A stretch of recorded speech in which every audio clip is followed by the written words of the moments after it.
Now let us continue with our examples of groups, and then we are going to take up some properties. And this is the part 6 of that algebraic structures course that I'm delivering via online. So let's take this set, and all I have in this set are these two by two matrices. So this is the identity matrix. Multiply with it with any 2 by 2 matrix, you get the same matrix. And what we have about this one is that this matrix multiplied with itself changes to identity matrix, which in terms of the uh, group structure requirement tells us that this is inverse of itself, and also it shows us that this set is closed under matrix multiplication, and we know matrix multiplication is associative. So now let's just consider this matrix in relation to something geometric. All right. So let's consider this geometric figure rhombus. So in the rhombus, what do you see is that, say I rotate it. So here I rotated it 90 degrees counterclockwise. The shape changed. It's not the same rhombus anymore. But if I rotate it 90 degrees further, that is, if I rotate it by 180 degrees, it comes back to its original shape. So if we look at this phenomena, what we have is, one is we can do nothing, leave it alone, or rotate it by 0 degrees, or you can say rotate this by 360 degrees, it will be itself, or say we are talking about the rotation between 0 and 360 degrees, uh, less than 360 degrees I meant, then rotation by 0 degrees is identity, it just stays the same. And then if we rotate it counterclockwise by 180 degrees, the shape remains the same. So let's relate it with that two element group that we just saw. So let us bring our group L in, the group that we just had. I don't think I have to make it too big. Okay, so here. So we have L, and this is the rhombus that we got, right? So here, what I will do is that I will make a set of axes here.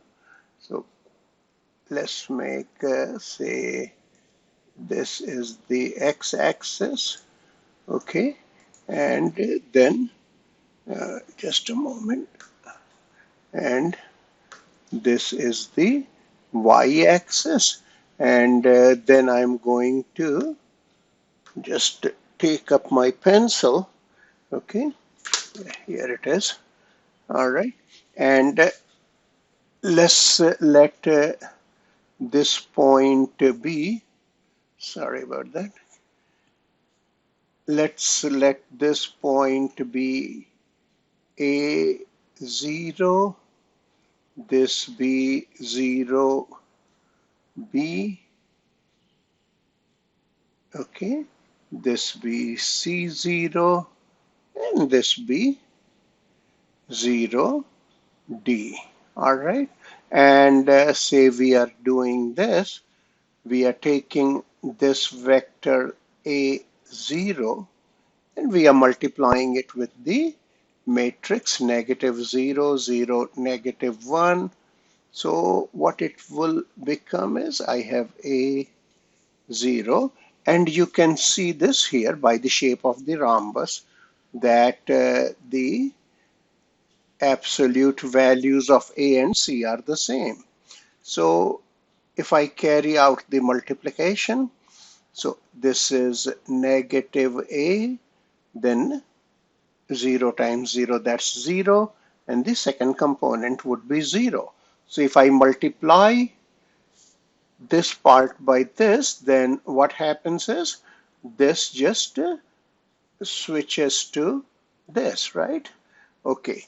And on the other hand, if I multiply this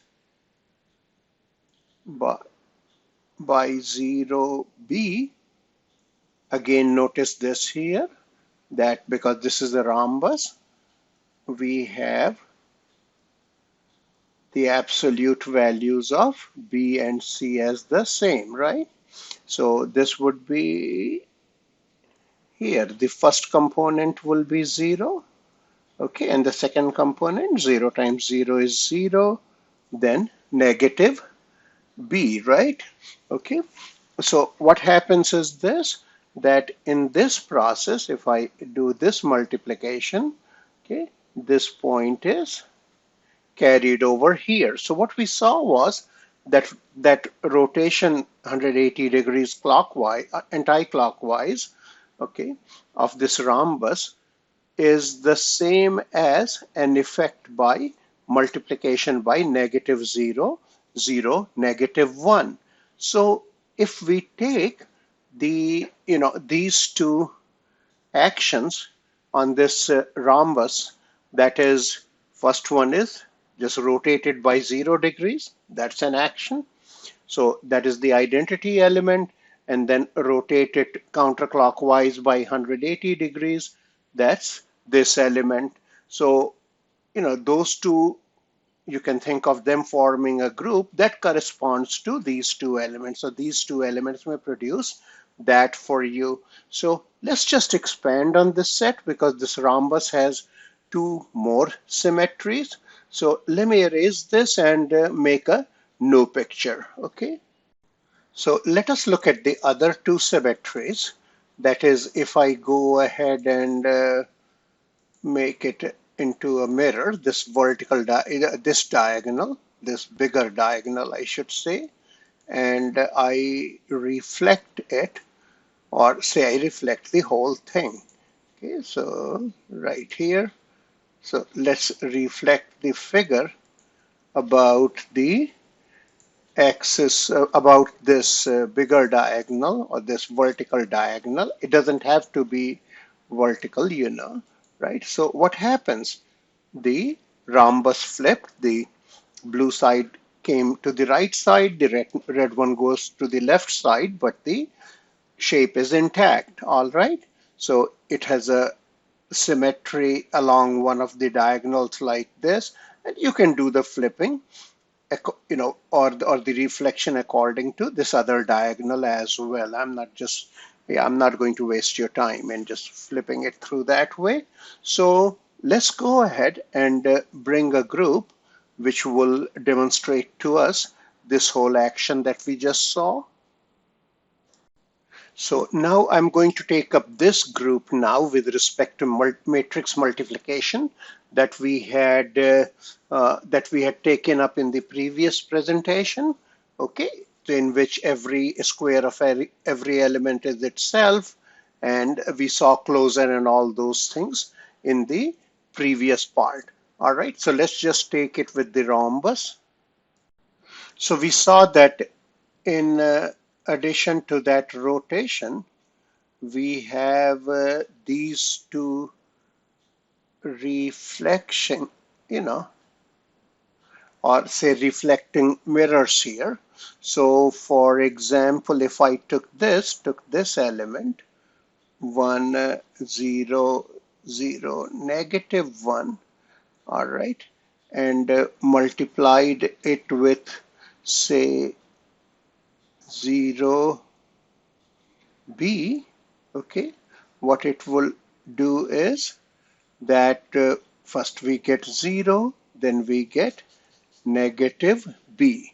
So this time what happens is that this point will be actually, let me change, this point will be reflected to this point via this mirror.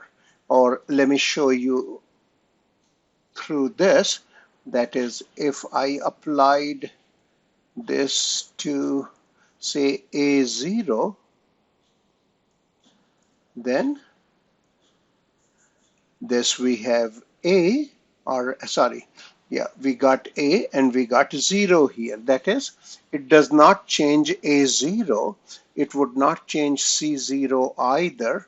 Okay, but it's going to reflect B0 to 0D and 0D to B0, or let's take another point, say alpha beta here. So what it's going to do is 1 0 0 negative 1. We got alpha beta. So what we will have here is alpha remains alpha, but for the second component we will get negative beta. So through this it will reflect to alpha negative beta. And likewise, what will happen is that sorry, this element I meant will serve as reflection through this axis. So what we see is this, that we can, and we shall see how to look at the equivalence of these via maps very soon, okay, in a couple of segments. That is this group and the and the group of symmetries of this rhombus, or say set of the symmetries of this rhombus. Okay, they have, you know, so they can be treated as equivalent, and we'll be proving that they will be equivalent in all the sense of being a group. Okay, so let us now recall my very favorite group, that is, let's take the set of integers z, and say we have a is related to b, where a, b, both of them are in z, the set of integers. So let's just take the condition, or recall the condition that we had for being, modulo some non-zero integers. So I would say, let's take that one, that a minus b, okay, is divisible by, I can take any non-zero. Here we are taking positive numbers. So say a minus b is divisible by 4. If we define a relation like that, then remember this is an equivalence relation. And in that case, we can just break the group into equivalence classes, or I am going to take slightly a very different notation, that is 0 bar for the equivalence class of 0. So what that class consisted of, if you recall, that you know it will have 0, of course. It will have plus minus 4, because if you take their difference with 0, then that is going to be divisible by 4, plus minus 8, etc., etc. Or you can go ahead and abbreviate it by saying that this consists of 4n, where n is an integer. All right. Okay. So that's how that whole equivalence class was described for 1, and then we can do that for for 0, and then we can do the same thing for 1. That is, what did we have is that here we got 1, 1, and in here what will happen is that we will have this here, we will have 1 here. Now it's not going to be that convenient. We can have 5 here, we can have negative 3 here, right? We can have 7 here, okay? And and etc., etc. Okay, negative 1 here, okay? Or in short, we can just write that we can have 4n plus 1. If you vary the values of n over the integers, you'll get this entire list. So much so that I am not going to even write the other ones completely. Say we look at 2, then we had 2. I'm just recalling all those steps for you, and all that will happen is that everything in here, okay, I will just put a 2 over here, right?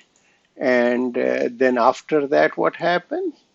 If I can take the equivalence classes of 3, and then so we have a 3 and a 3 and a 3, and you know this, that if you write equivalence class of say 4, then things start repeating. That is, if I write that of 4 here, 4, okay, and then say I went in the same pattern, then we did this as a theorem before, that here we have a 4, and so this would be n times, or 4 times n plus 1, okay, and I can take that as 4 times m,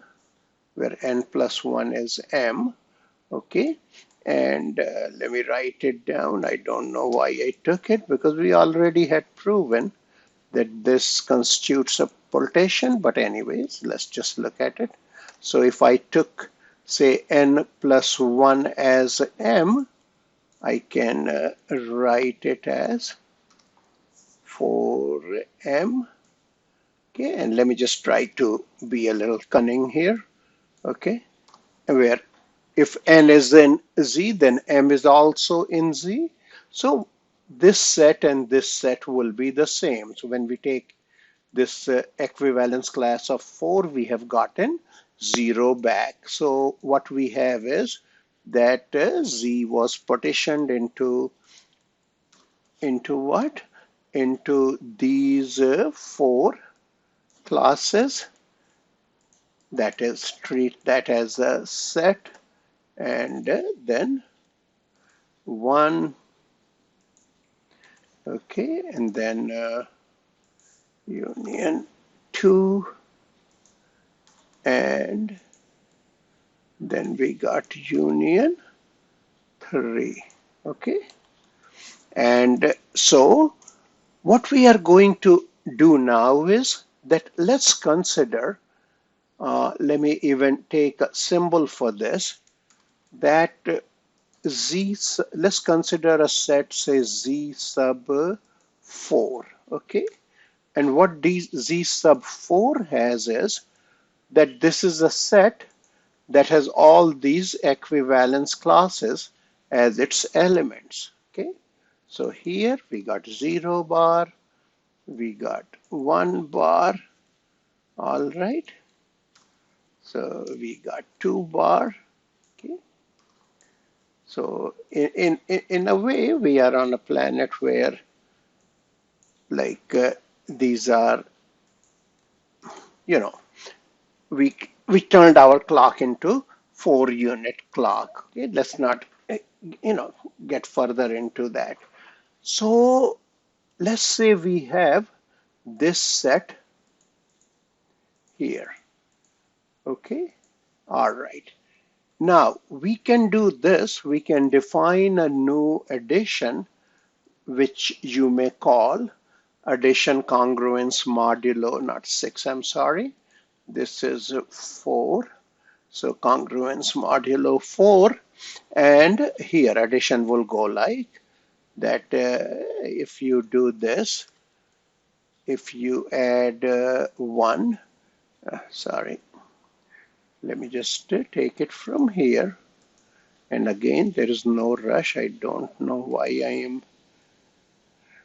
I was trying to rush. So 1 plus 2, their classes equal what?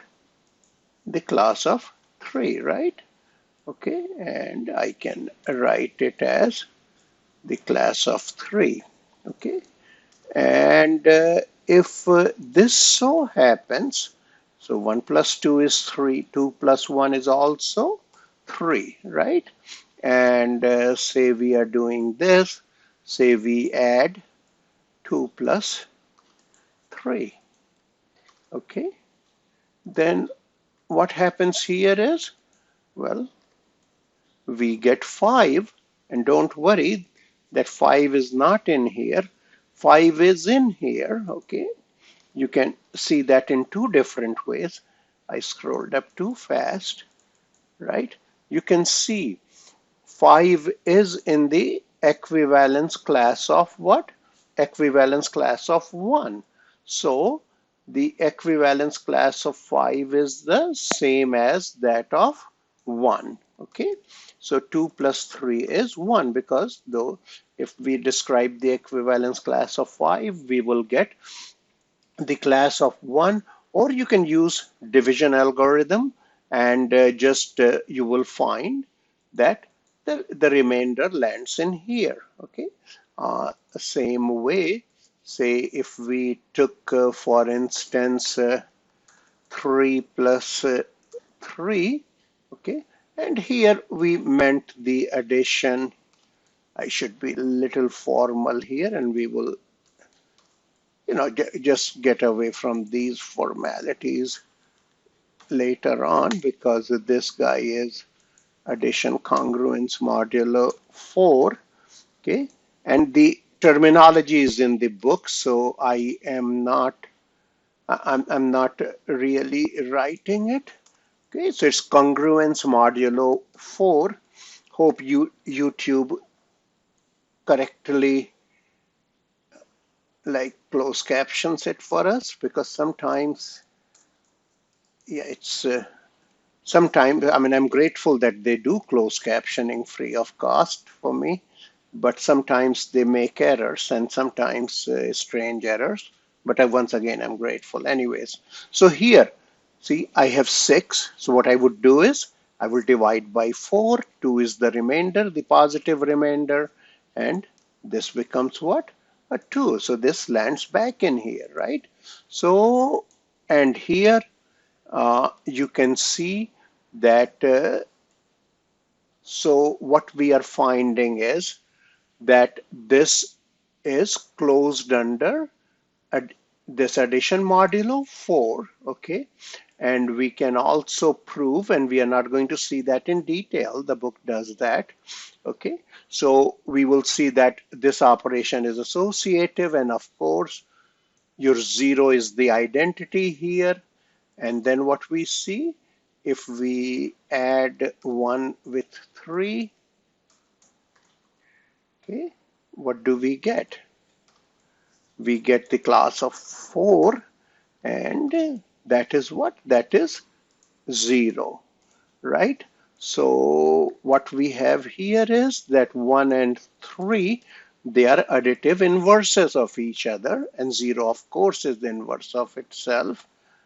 And sorry, not this guy. Let me just say this. And if we look at 2, just add 2 to itself. And I think we did that upstairs or not. No, we did not.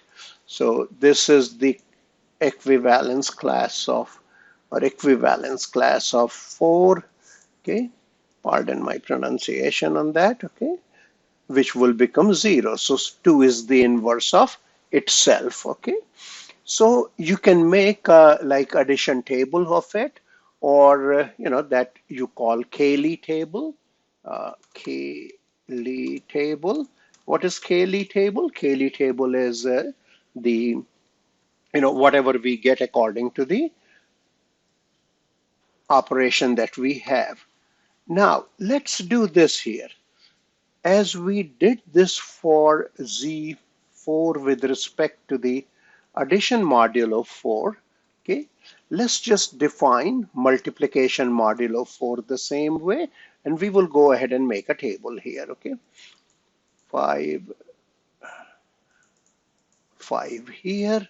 So what we are going to do now is that we shall follow the same rule, that is just division algorithm, right? Okay, so I don't know what will be faster. Let me see. This might be faster, who knows? Okay, so let me just complete it and bring it back to you rather than wasting your time and watching me typing it. So I have done two things here. First of all, I transported that over here, and now you know this that and this is the operation that we are looking at. Okay, and you can see 0 times anything will be 0, and same here. And now I'm just writing by hand so that you don't have to endure my slow typewriting, right? So 1, 2, 3, when I multiply anything with 1, we get a 1, okay? From next time, I'll erase these guys, okay? And then here, 2 times 1 is 2, 2 times 2 is how much? 0, right? And 2 times 3 is how much? 2 times 3 is 6, we divide it by 4, the remainder is 2, that's a 2. Then 3 times 1 is 3, right? 3 times 2 is 6. Again, that divided by 4 has a remainder of 2, right? So that becomes a 2.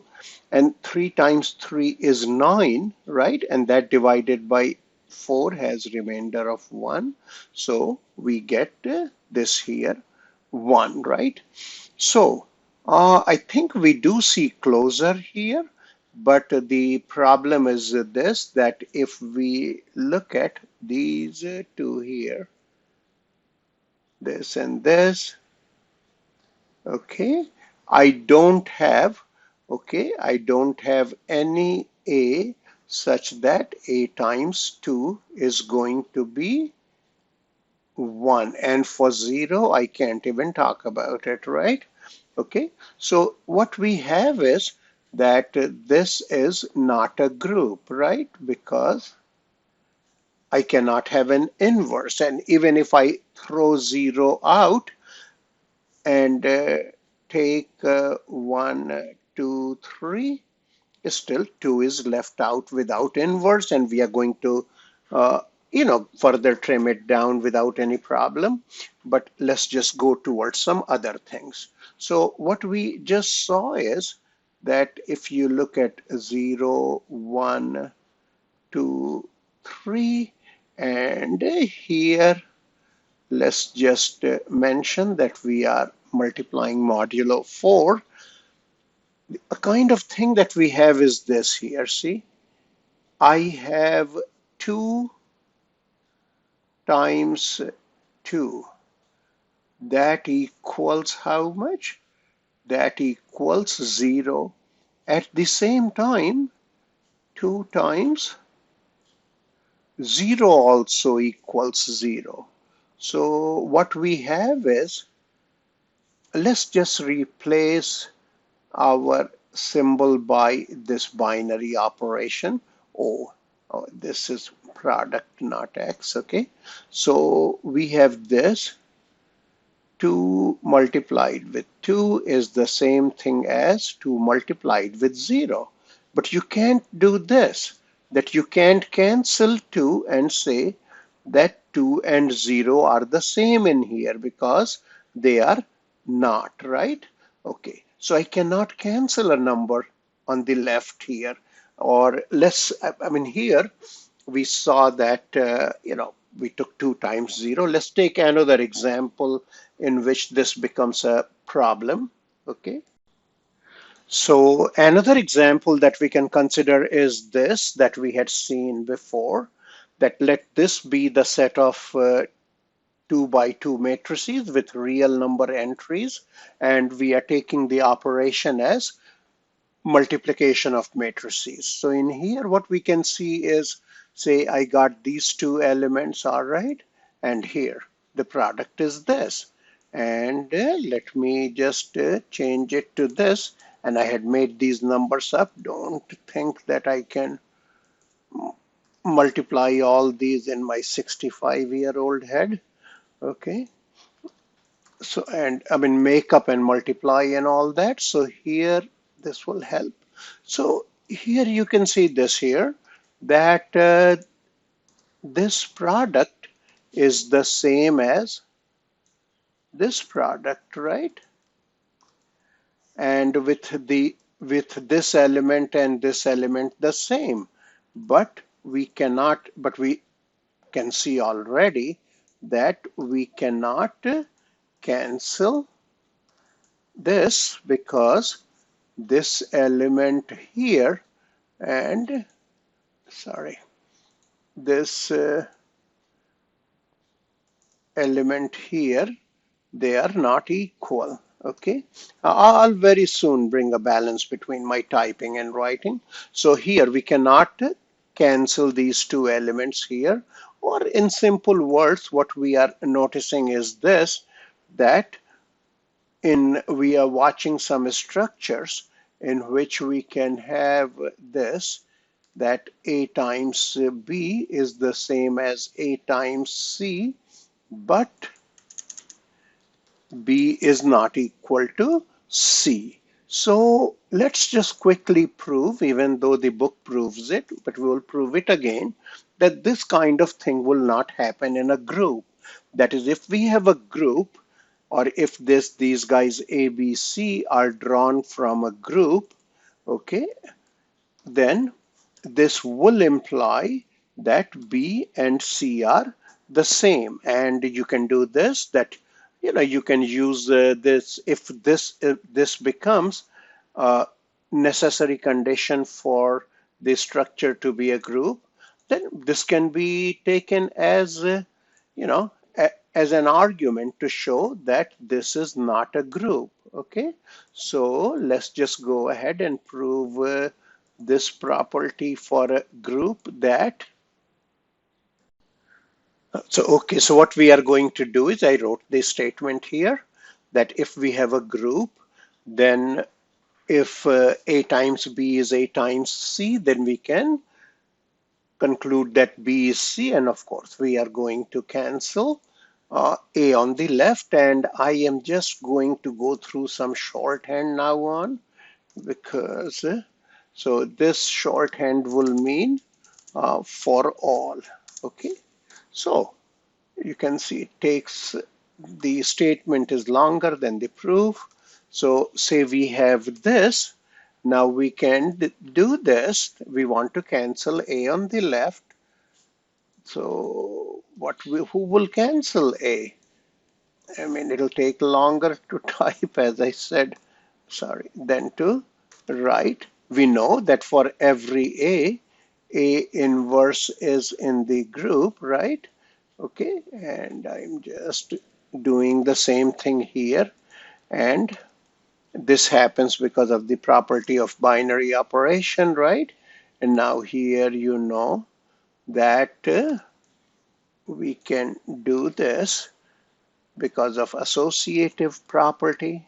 Okay, and so here and here, let's keep writing this because that's what we are supposed to do. Okay, so this O is associative, right? And that means that if E is the identity in B, and that's what we are going to assume as our understanding, that unless otherwise specified, if we write E, then that will stand for the identity. So E is the identity element. So what we get is B equals C. All right. So it might have looked trivial to you that I'm canceling A on the left, but you can see that in some systems which are not groups, you cannot conclude this. All right. So let's just move further with a few more properties of group. And before I take up the next property, okay, uh, or I shouldn't say next property, another property, as I said before, that we can use these properties to do this.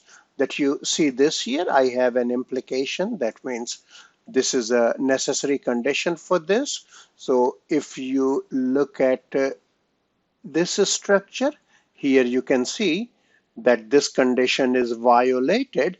That means this set of 2 by 2 matrices is not a group with respect to multiplication. Okay, so let me just erase this here and go ahead and prove another property of a group, that if if G is a group, okay, then what will happen is that if you took the inverse of inverse, which you saw, like you saw in second, third, fourth grade, whichever grade you did your fractions in, that reciprocal of reciprocal gives us the number back. But now you can see that we are dealing with a lot more structures than just our regular set of real numbers. So we have to just go carefully here. So this is what we want to prove, that A inverse has to be A for all A belonging to G. So how would we do that? So we got A. Yeah, this is where I'm missing our, like, you know, I wish we all could get together at one time. Okay, then it would be so much easier. So anyway, so this is E, right? Now, another way of writing E can be what? And let's write it in see, I got stuck. It's good that I got stuck because you can see that. So here, so we got this, right? At the same time, I can write E as, let me write it on the left, okay, A inverse, or one moment, this is inverse of A, right? Okay, one moment. So here we have inverse of A. If I multiply inverse of A with, excuse me, with A inverse on the left, okay, I hope you might have seen it by now. All right, then that also becomes what? E, right? Okay, so what you got is that you can see, let's just get the intermediate out here. So now we can use the left cancellation law of a group, right? Because A inverse here is common as A inverse here. So by left cancellation law, what we have is that we have this equal to A. Okay. Now, as I said, you might have seen that I just went ahead and did this. 1 divided by 1 divided by 3 is 3. But as I said, that we are going beyond our set of regular numbers. And I am doing these proofs are, I think the book does these proofs too and does a great job, but I'm just doing it so that I get your focus on these properties. And here is another property that will become important in some senses. That so here is another property that I'm taking up, that if I have a group G, then for all, let's just, I mean, I didn't have to drop C, but I have only A and B, then what we have is, if I take the inverse of AOB, then that is B inverse times A inverse. And that will become important, especially in this situation when we don't have this operation commutative. And we have already seen groups in which this operation is not commutative, right?